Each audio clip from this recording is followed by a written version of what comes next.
দর্শক এই মুহূর্তে আমি জামতলী বাজারের একটি মশলার দোকানে অবস্থান করতেছি। দেখতেই পাচ্ছেন এখানে কিন্তু প্রায় সকল ধরনেরই মশলার মোটামুটি আইটেম রয়েছে। তো আমরা জানবো এই মশলাগুলো আজকে জামতলী খুচরো বাজারে কোনটা কত করে বিক্রি করা হচ্ছে। আসসালামু আলাইকুম, ভালো আছেন না? পেঁয়াজ কত করে বিক্রি করতেছেন? 100 টাকা কেজি না? এটা কোনটা পেঁয়াজ? দেশিটা। আর আপনার রসুন কত করে দিচ্ছেন? 200 টাকা কেজি। আর আপনার এই যে মরিচের গুঁড়া, হলুদের গুঁড়া? মরিচ বেচতেছি 360, হলুদ বেচতেছি 320। মরিচ 360 আর হলুদ 320।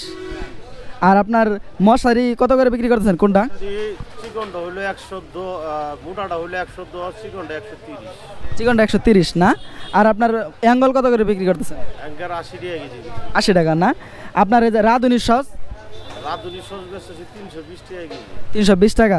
আর আপনার চাউল এখানে কি এই যে এটা কি, হ্যাঁ চিনি গুঁড়া চাউল না? চিনি গুঁড়া চাউল কত করে দিচ্ছেন? 80 টাকা কেজি। 80 টাকা কেজি। 28 দানের যেটা?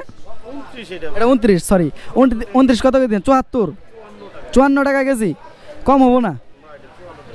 তো দর্শক এখানে মোটামুটি যত ধরনের আইটেম রয়েছে প্রায় সব ধরনের আইটেমের আমি কিন্তু আজকে আপনাদের অবগত করার জন্য ক্ষুদ্রভাবে চেষ্টা করেছি।